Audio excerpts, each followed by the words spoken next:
better, so I can please you better. Never mind. Do you like this? Do you like that? Let me cook you dinner. Best that you ever What's up? had. What's up? What's up? We are back. We are back. Candid Talk Radio on IntellectualRadio.com. And guess what? It's that time of the week again where it is the best night of your life. That's right. The best night of your life, Thursday night. Thursday. Of course. Of course. Thursday. Of Oh my course. gosh. Such a fabulous week on last week. And then this weekend I was in Memphis Mm-hmm. and I went and actually saw a couple of sites, not a lot, but one that really caught my attention was, have you ever been to the Slave Haven? I ain't never been to Memphis. No? Oh, Memphis has so much African American history. You have to go there. Yeah, But I went they to got a this. lot of trees with nuisances too.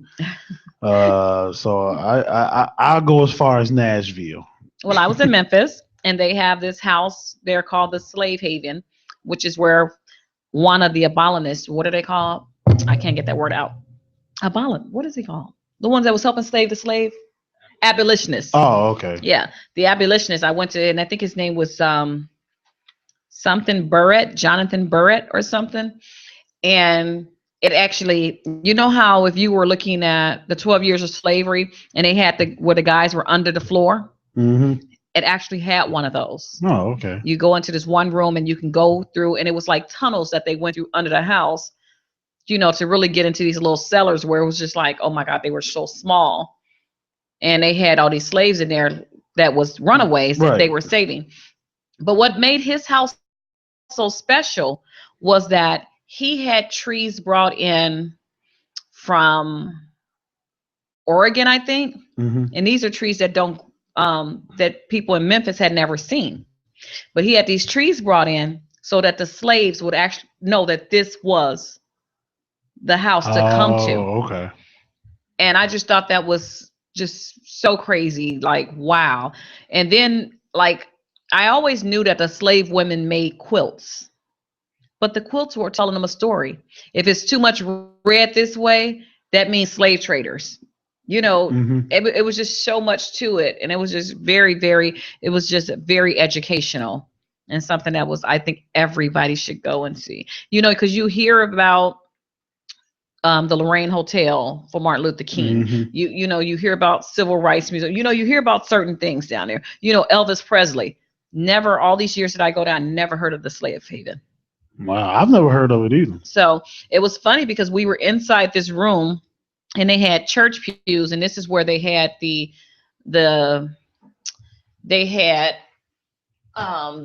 quilts hanging up and just different things. And one of the things that caught my attention, you remember how they had the little boy with the light? Mm-hmm. If that was in front of a person's house, they were, what is that word again? An abolitionist. Mm-hmm. So they knew that that was a safe haven for them to come to also. And when they were on the train, and if that little boy was out there, he would do the light a certain way, mean stay on, or another certain way, get off. Right. I'm like, wow, these are things I never knew. So I think everybody should take that journey down there. Did you know any of that? I mean, I think everybody should take that journey down there to see this. So it was funny. The funny thing about the whole thing is that I got some really, really ignorant friends that were with me. So we're down there and we walk in and I'm like, man, don't this make y'all want to sing Wade in the Water? So we started singing Wade in the Water. There was a busload of Caucasians that I was already shocked to see them when I got off the car. Mm-hmm. There was a busload of them.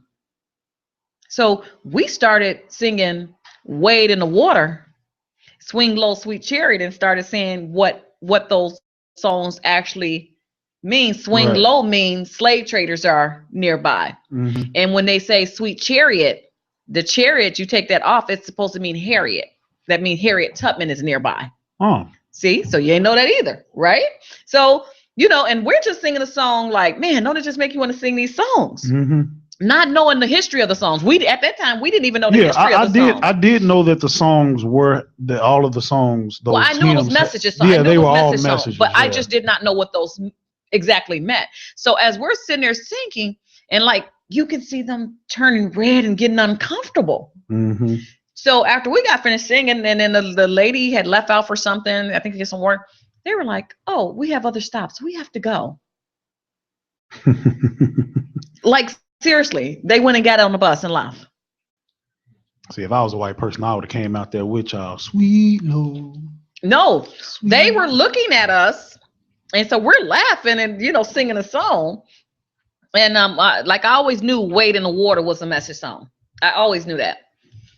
But Swing Low, Sweet Chariot, I never knew that meant swing low, get down, slave traders are in the area. And the chariot was Harriet Tubman is nearby. I'm like, wow, who would have thought? But here they want to say that we dumb. When we had songs and everything to get out of. I've always said that I think that black people are the smartest people on the face of this earth. I mean,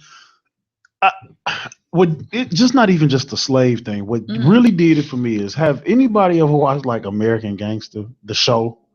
You know what? I actually have it DVR'd, but have never watched. I keep saying I need to watch them. I'm telling you, when I say that these black kingpins of these gangs, when I say individuals that had no education, individuals that had no sense of no direction of business, if you just see how they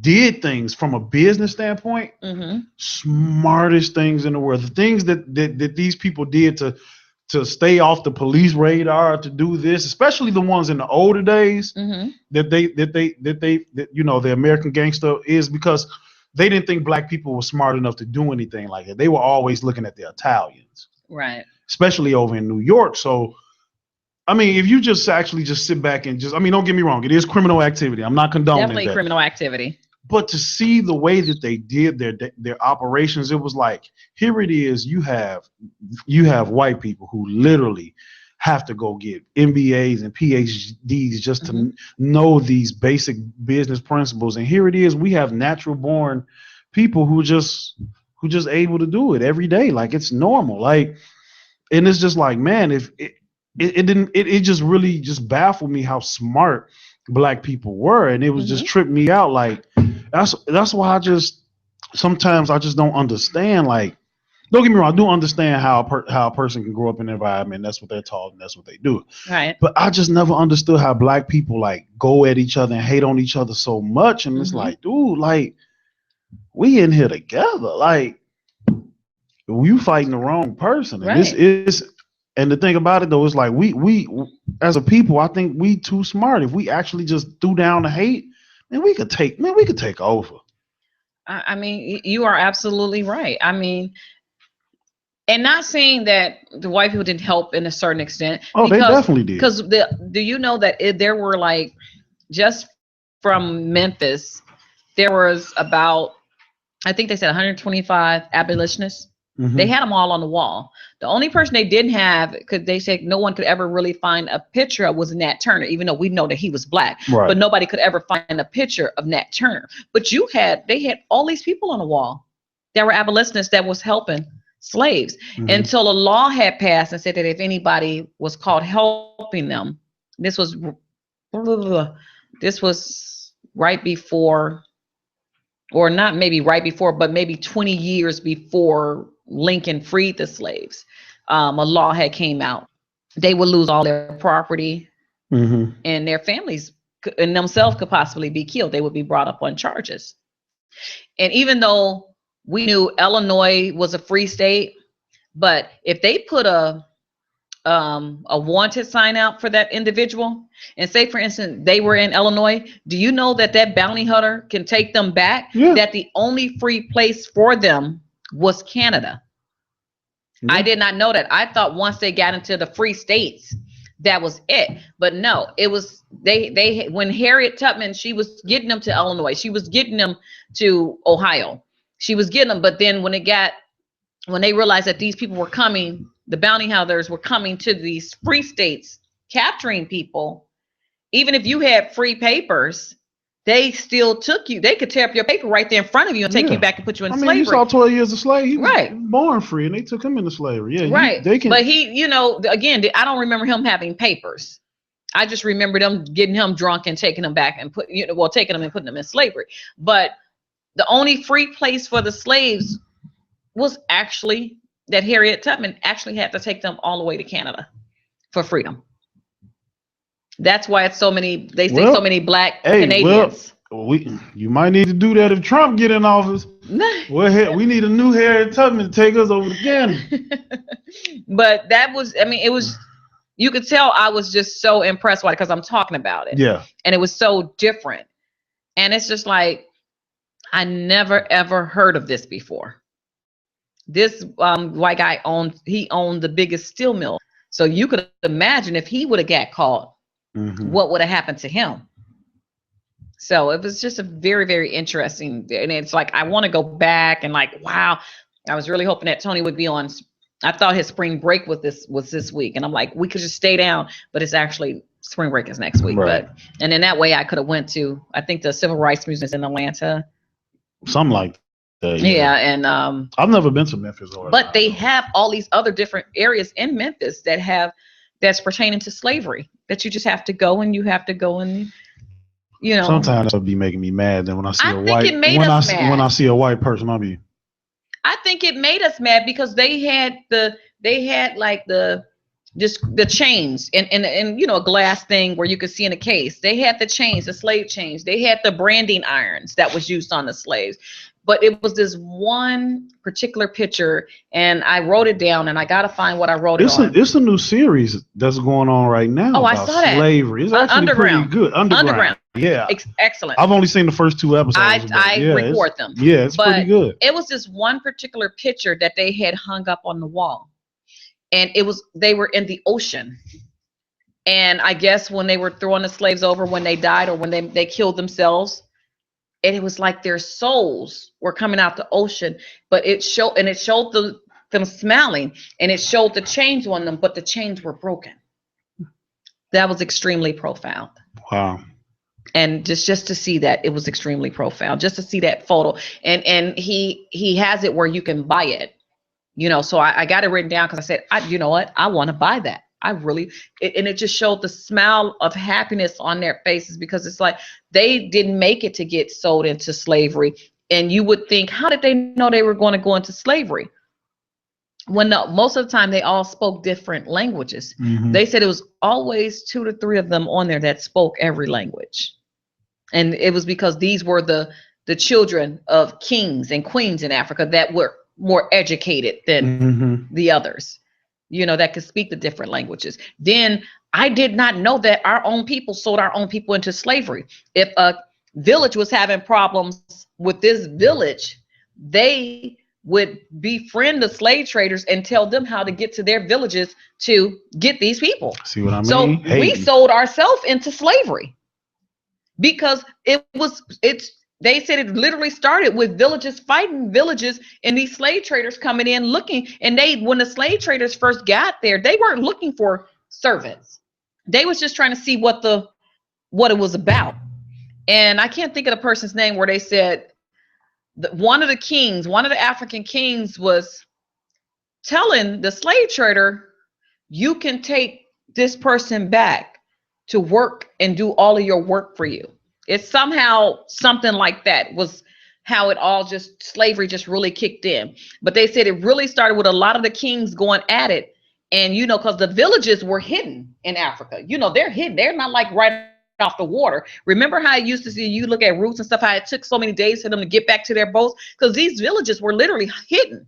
Yeah. But if because they didn't have roads, right? They didn't have road maps like that. So if the king was upset at the other king, he would send them over to that village.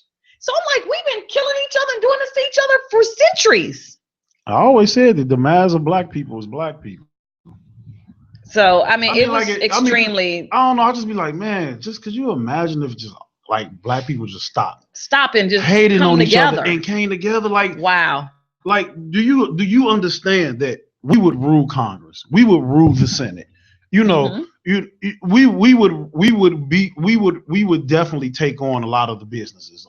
Like, we would be like, oh, y'all not gonna promote us. That's right. Okay. We're gonna start our own business. You just started competition.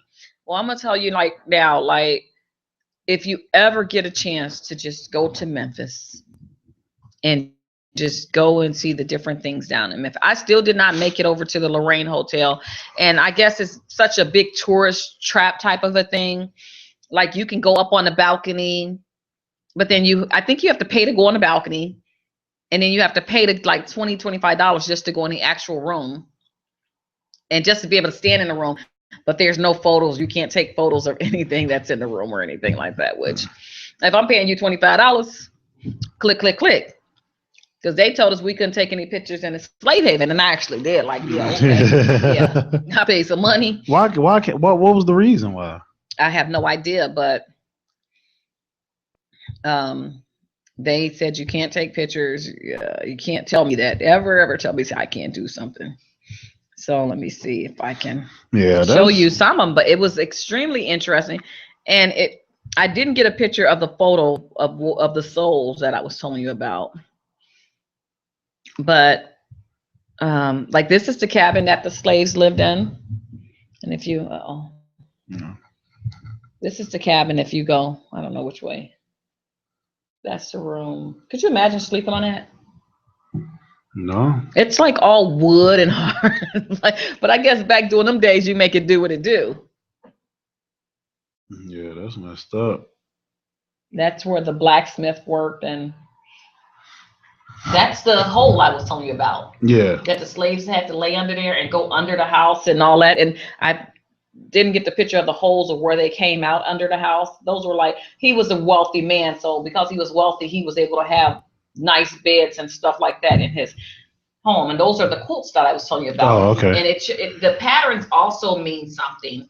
If you saw oh my God, it's I don't know if you can read it right here, but the patterns all showed something also. I don't know if you can read that. No, I can't. But the patterns meant something too. No, that's cool. Like this way, the pinwheel was the most important one. But like this one mean that this is heavy with slave traders. That these slave traders actually camouflaged themselves. Oh. So you wouldn't even know that they were right there, you know. It's. And it was because my girlfriend was like, I'm getting mad sitting up in here. I'm getting mad. Because, you start seeing the photos and, stuff like that. And like I said, I'm looking at the abolitionists and I'm like, wow, it was a lot of abolitionists. I didn't realize it was this many of them. Mm-hmm. Of course, they had Frederick Douglass up there and his wife. Mm-hmm. It was someone else. They were saying, Nat Turner, how Nat Turner became to be who he was. Nat Turner slave owners actually taught him how to read to get the other slaves how to understand the Bible.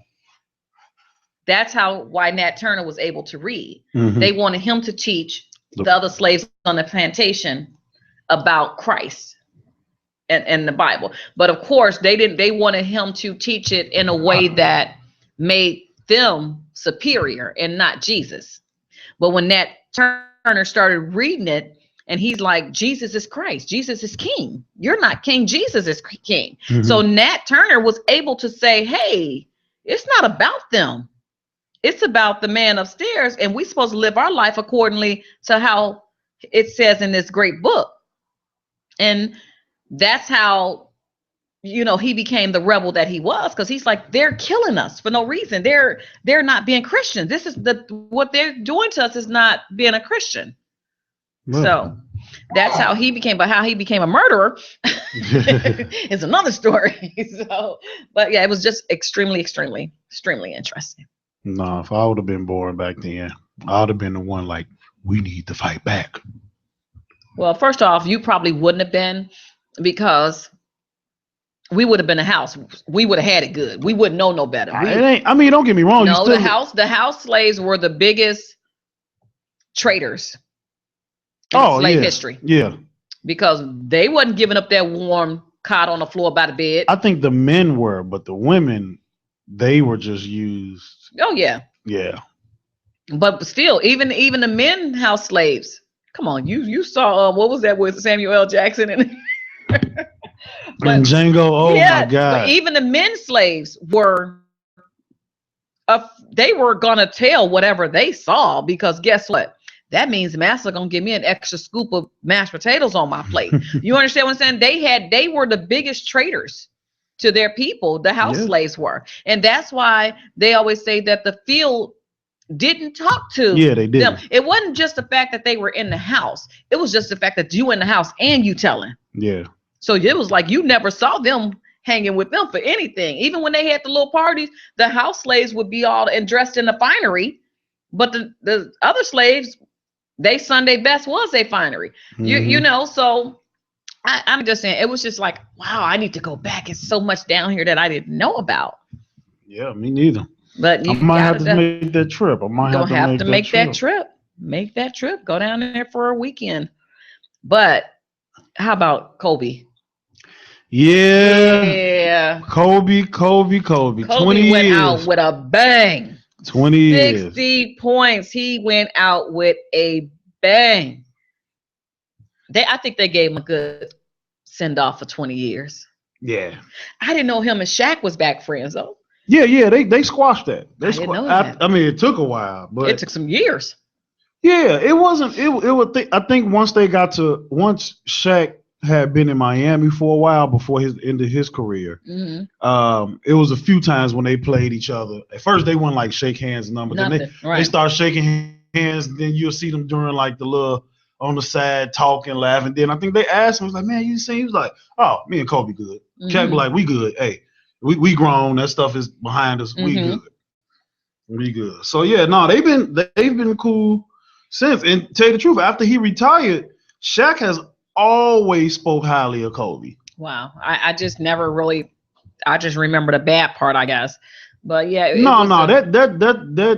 That stuff was squashed a long time ago. Well, it was good to see him go out with those 60 points. It was good to see how much the Lakers appreciated him, as well as the Laker fans appreciated him.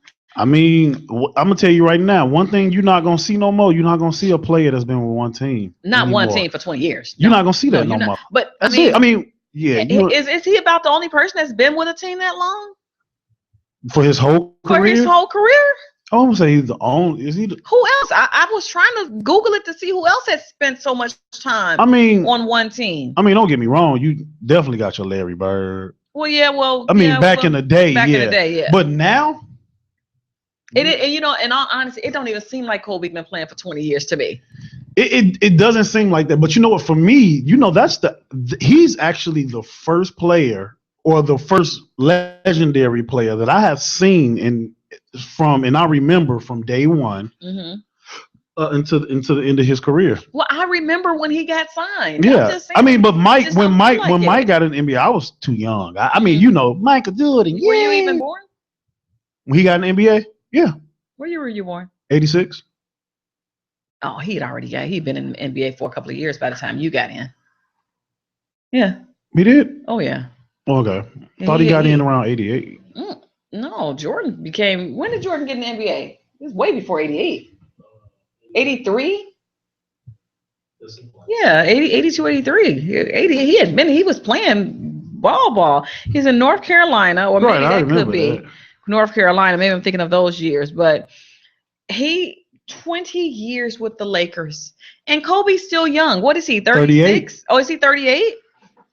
No, 37. 37. Because he came in at like 17. 19, right? 17.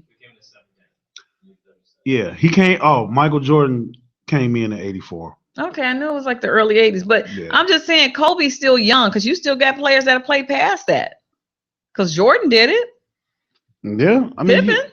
You got Horace a lot. Grant? Yeah, but I mean, at the same time, they didn't start out as young as he did. He came straight out of high school. He came straight. Did he even finish his last year? I just remember because they were like he was the youngest, but because Kobe was also well-rounded because he didn't get all of his education in the States. He got a lot of his education because his father was overseas and stuff. Yeah, that's why he speaks, I think, was it 4 or 5 languages? He speaks some languages, yeah. So, but I just felt like he had a great career with the Lakers. He made over 600 million of them things.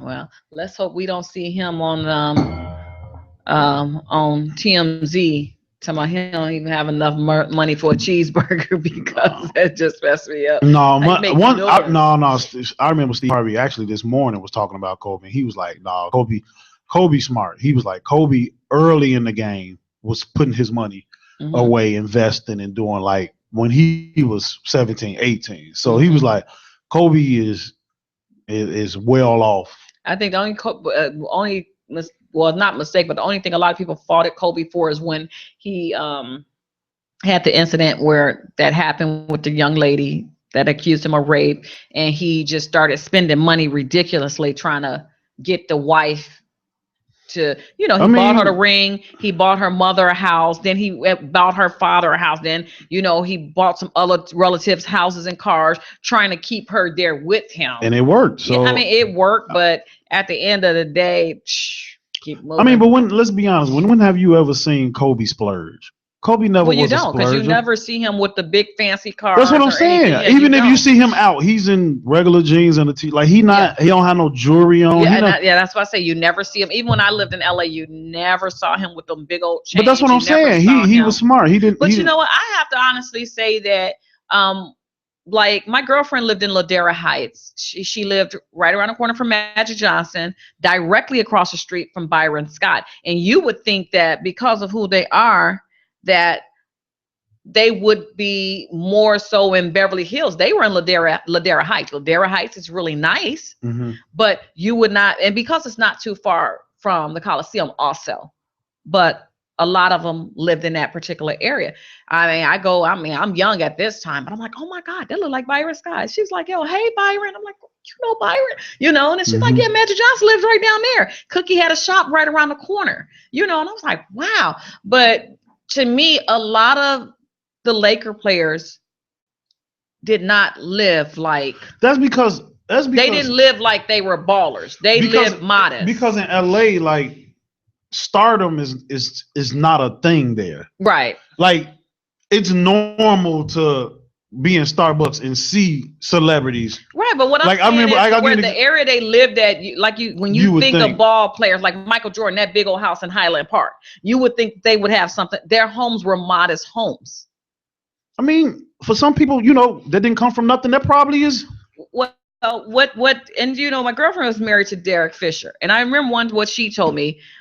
She was saying that when they come in, the Lakers actually have a team of financial planners that sit down with their players, and a lot of them don't have that. But the Lakers have a team that sit down with the players that they bring in, and we can help you invest, we can help you do this, we can help you do that. We need you to be educated about your money. And if every team had that, every team does have that. Well, but it's I think that with the Lakers, and I have heard that too, I think that with the Lakers, it's a little bit more forced upon you. As opposed to other teams, this is when you come on like you're on board and they say, hey, this is available at your dispense. As opposed to with the Lakers, it's like hey, you have we set you up with the meeting that is mandatory with our financial advisor. As opposed, as the other ones are just like, hey, we got this at your disposal if you want to use it. Because if you never hear about any Lakers, I don't care, going on bad times. Even with Lamar Odom doing the stuff that he do, true. He still Lamar Odom, like Chloe said, he's not using my money. He has his own money. Even though his wife did say that he did spend too much money on helping everyone, like she said he still had money. Yeah, she said that his heart was way too big. He helped, like he had to help everybody. Like that was his thing. But he still had money. When he was in rehab, her thing that she said was, I'm not paying it. This is him paying. This is his money that I don't have to. Lamar has his own money. And she said, did I help him invest some of it? She said, yes. But then on the other note, he helped me invest. He told me what to invest in. So even with him, I think he's been the only one that had the most controversy to me from the Lakers. I mean, yeah, hit national. Even with that, he still has money, his frame of mind. And that one guy that he was really helping, his best friend, was who he had put in and out of rehab. They said at least a good 10 times. Taking care of his family back in New York. I remember on that show, that was a big concern of Chloe's was not just him just helping everybody, but the people who he helps are bad influences. Right. And so, the thing about it though is if all your people that you surround yourself as bad influences, once you have a problem, you're going to, and that's what happened when he got traded from the Lakers. It just went downhill from there. He just started to just in drugs, and I mean, but that's what it was always around him. But the thing with him being traded from the Lakers, it was like so much controversy around that Laker trade. And a lot of people were saying that the reason that trade happened was because the Lakers management had asked him not to do that show Keeping Up with the Kardashians, that it was taking too much away from his game. Mm-hmm. And his numbers did go down. They went down. Not really. Yeah, I think they went down. When I looked at him, I'm like, yeah. Lamar Odom to me, he wasn't an outstanding player. He was an average player. He was a sixth man. He won sixth man of the year. I mean, he was a role player. He was good at that role. And it's times when that role is important. There's times where when it's not. And Mm-hmm. and that basically was his role. And I just remember Kobe, when they asked him about it, I got to give it to Kobe. He definitely was a true friend. He was like, yeah. He was like, what do you feel like about trading Lamar Odom? He was like, I'm not the GM, I'm not the business or whatever, but the question that I haven't been able to answer is, for what? Why? Yeah. He was like, and I'm not talking just as Lamar Odom as my friend. He said, okay, we traded Lamar Odom, but we didn't get anything. We didn't get anything. Like, right? Did that do something for the salary cap? No. He was like, no. Did we get any other specialized player? Or he was like, no. He was like, it absolutely does not make any sense. Well, like I said, my understanding is management was told. So what? That's his life, and that's the whole thing. It is his life, but that was one of the reasons, or supposedly the main reason, that he was traded. Yeah. Because they did not want him involved. They felt that it put a negative image on the Lakers because of who he was dating, but it still was a very unjustifiable trade. So, but nevertheless, going back to what we're talking about, the ability of the Lakers it's good to see that they all have that knowledge of with their money. They weren't fluid, because you never see the Laker players with gold and drop. You know what I'm saying? You never see them flashy. Mm-hmm. You don't really see the Bulls flashy too much. But the reason why they're not as flashy is because LA press will eat you alive. A lot of people, and to me, I'm gonna be honest with you, that's one of the big reasons why Dwight Howard is dude. Mm-hmm. The LA press is a completely different beast. You can't go anywhere. Mm-hmm. They're everywhere. At least if you in Chicago, you got just fans. But LA people can't. A lot they of those jumping players, out your garbage can. They jumping. Yeah, they in your tree. They can't. People can't take that LA press. That's the biggest. That's one of the biggest things out there is when you're a celebrity. The press makes it hard. I know, because when I was there, I just I gotta go back to Chicago. It's just every time I go out, there's somebody out looking and people out, trying to get my picture, stuff like that. So, I had to bring it back on home. I had to bring it back to Chicago. It was just a little bit much for me. And, right. Raising kids there, they were like, excuse me, miss, could you move? I'm trying to get a picture of that person. Trying to get the small list. But that was. It is. And it's hard. It's hard to be a celebrity. And I'm going to say it's hard to be a celebrity in California and in New York. I think it's harder to be a celebrity anywhere else, because besides the press, okay, yeah, you got the press, but keep in mind, for me, I think that the press is more nuisance to the Kobe Bryant, like the star of the city. Well, yeah, as opposed to anyone else, and but you can be yourself. And I remember Derrick Rose said he cannot go in. He said he loves LA because he can't go anywhere in Chicago. He was like, he just can't. He was like, in LA, he can go be a normal person because it's normal to see celebrities. He was like, but when he come back to Chicago, he said he can't go anywhere. He can't go anywhere and have a good time. And I don't blame him. I mean, don't get me wrong, I don't care for him, but let's just be honest. If you out at a venue and Derrick Rose walk through the door, everything is gonna stop. Not for me. I'll be like, not for you. You'll probably be the only one. Me and you'll be the only one like that. He brings some chicken. But everybody else is gonna be all in his face. Oh my God, get Derrick Rose. I know you ain't got no knees, but take a picture picture with me.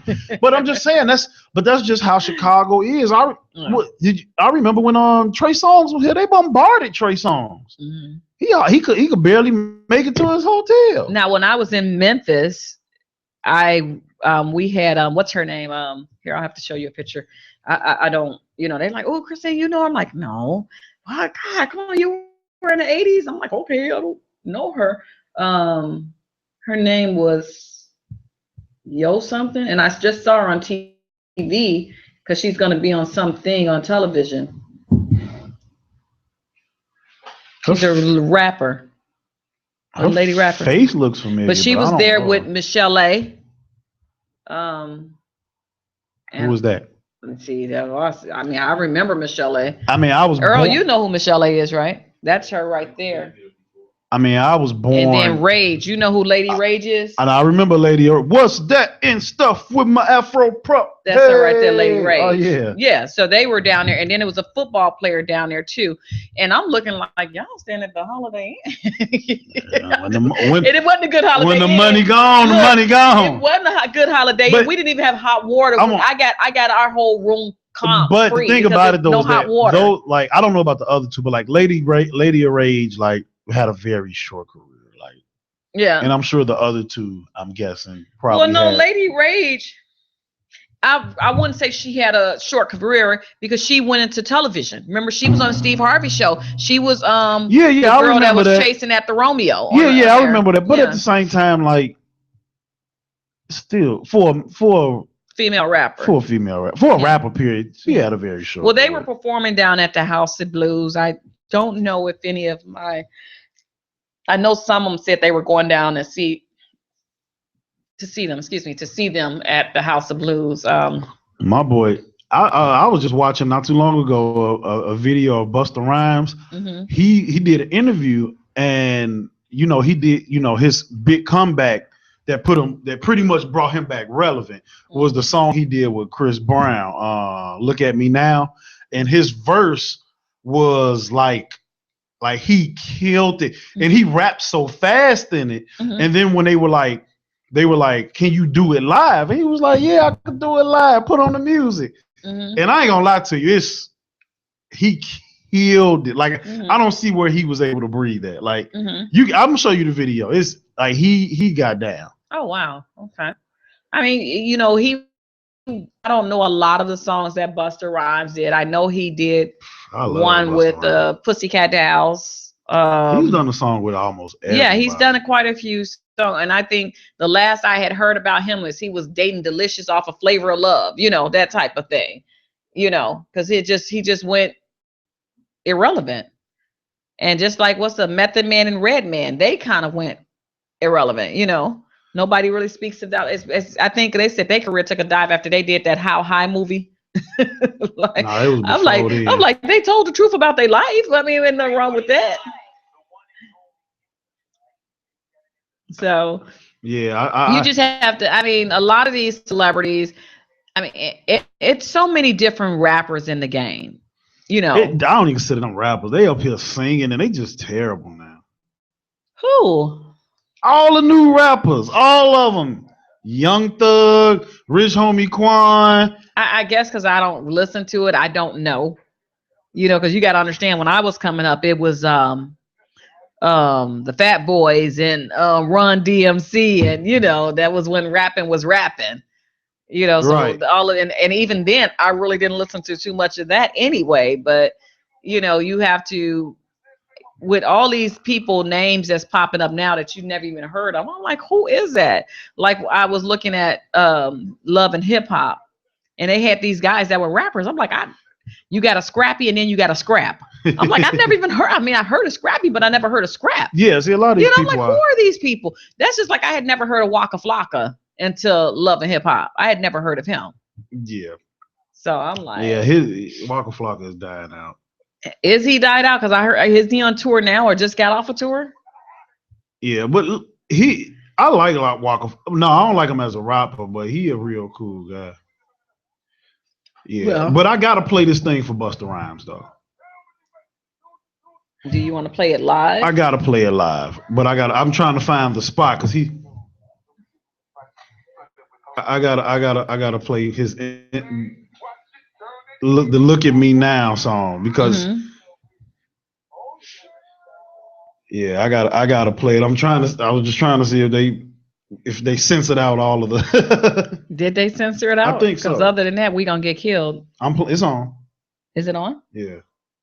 I'm winning and I'm feeling like I gotta get away, but I know that I don't and I won't ever stop, cause you know I gotta win every day. See, they really wanna pop me, just know that you would never flop me, and I know that I could be a little cocky. You ain't never gonna, every time I come a nigga gotta sit it, then I gotta go, and then I gotta get it, then I gotta blow, and then I gotta show that every little thing a nigga did be doing, cause it doesn't matter, cause I'm gonna murder everything and everything about a boom, about a big. Do a lot of things, different to a couple niggas that I always want it, then I gotta get it again.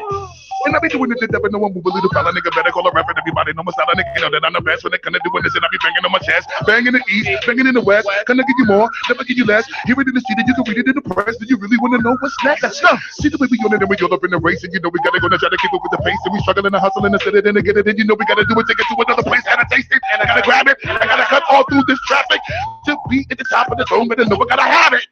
Have it. I gotta give it to him. Yeah, I gotta give it. I mean, don't get me wrong. He's sitting down, chilling. But when he did it in the studio, it was he killed it. I could pick out some words, but not all. I think I heard the N word a couple of times. But, Busta's still that deal to me. That's just me. He's still that deal to me. I mean, like I said, you've had some quality rappers come through. I mean, because as Kanye, we know he's from Chicago, but I don't like Kanye. I just think he's overrated. I mean, and I'm not anybody that want to go around thinking they're Jesus. I'm sorry. No.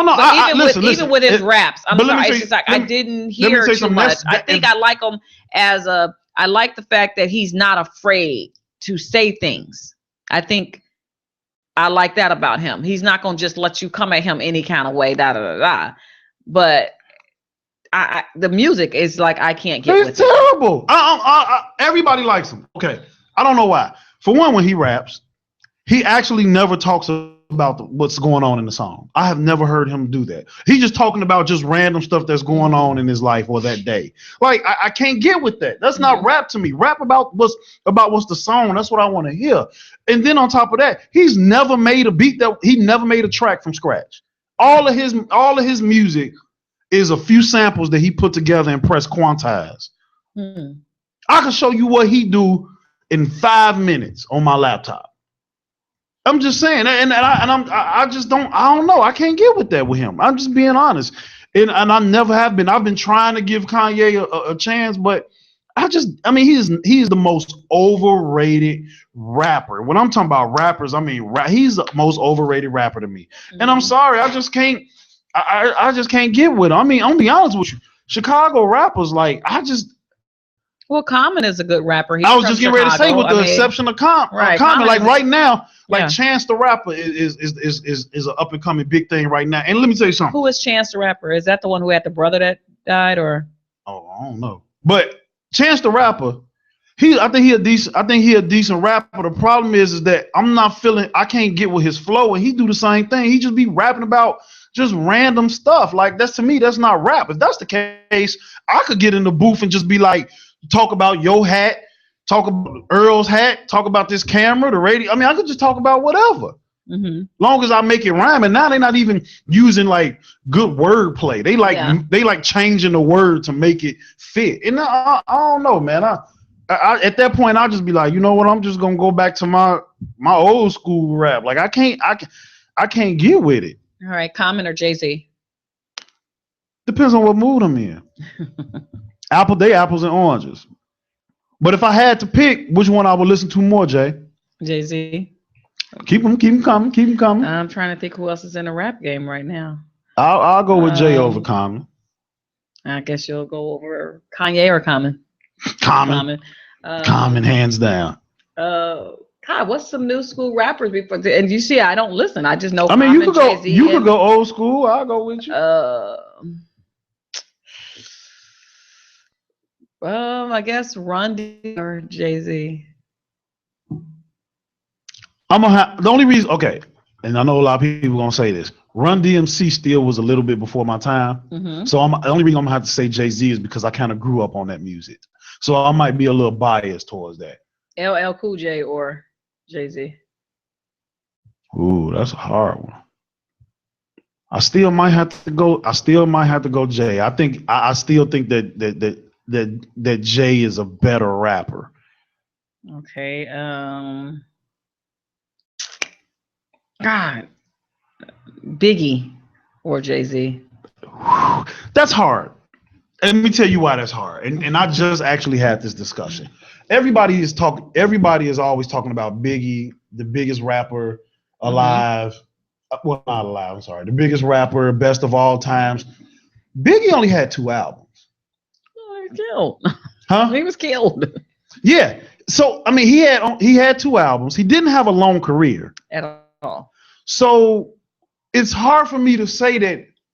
But then when I compare him to other rappers that have had a long career, I mean, does that even equate? Like, I'll give you an example. Okay, Kendrick Lamar is one of the top rappers right now. Right. He only had 2 albums. Both of them were really good. If he died today, can I say he was one of the best rappers that ever? I mean, I don't know if that. My thing is, when I look at some of the best rappers, I think of the people that keep coming out with albums that's selling. You know what I'm saying? So for people who have had that real short career, like you know what I'm saying, like the only reason Pac was more relevant than Biggie after they both died is because they kept coming out with new. That was my next thing. I was going to say Tupac or Jay-Z. Tupac or Common. I might have to go with Pac. I mean, Pac and Biggie is a touchy subject with me because they was beasts. They were beasts. But Dr. Dre. But about a fifth, I'm not sure if I really take Dr. Dre as Ice Cube. A rapper. Ice Cube was the deal. Ice Cube. Let's not even play with that one. Ice Cube was that deal. You hear me? But Eazy-E was also. Yeah, but not like, I'm gonna be honest with you. Cube made Easy look good to me. Cube. Now, what I'm hearing, I didn't listen to a lot of them, but with this discussion, I heard Rakim. Oh no, he was good. I got to go back and listen. It was before my time. I mean, I have heard some Rakim, and don't get me wrong, I ain't got nothing bad to say. Let's put it like that. But I don't know if I was listening to it like. See, like when I was like really paying attention to rap, some of the rap I was listening to was garbage. Like No Limit, like that was I used to love No Limit records. Like, but now that I look back on it, I'll be like, it was dumb. It was terrible. That was horrible. It was fun. Right. They made some good fun music, but it was kind of terrible. I mean, but if you want to talk about like killers out here, DMX. Oh yeah, what? He was the beast. He was DMX. But all the DMX albums. But your 80s and your 90s rappers, rap started falling off. To me, personally, it started falling off when Biggie and Tupac got killed. Oh no. To me, I said to me, I because can see Ice that. Cube and Dr. Dre and them weren't really coming out. That war was vicious. That was a vicious war. You didn't know if you could drop another album without getting killed, especially if you had Suge Knight still around. Yeah. You know, you didn't know, and he held Dr. Dre and them forever on that contract. Just a lot of stuff that you could not do. And once Biggie got killed, once Tupac, because Tupac got killed first, and I mean, like, you talking about people in California driving to Vegas just to stand outside the hospital. Yeah, like, you know, dude, like, I mean, it's a lot of rappers that like I look at and I'll be like, man, they was that deal. Like now, I don't like none of these rappers. They're not. I think the only one that I like is Common. If I had to just think off the top of my head, I like Kendrick Lamar. I love Kendrick. I love Fabulous. Fabulous. Man, look, people sleep on Fabulous. Got some albums. You hear me? Yeah. Listen. Yeah, he wouldn't be one of my. Fabulous got some albums, but yeah, we could talk about rappers all day. I'm down for it, but unfortunately, we can't do it today. It's about that time, and it definitely has been a pleasure. Definitely, always. You know, I don't appreciate us getting kicked out tonight, though. But we getting kicked out. It was just like the music, come on, and like get out. You got to go home, but you got to get out. Right. Until next week, we'll holler at y'all later, good people. Peace.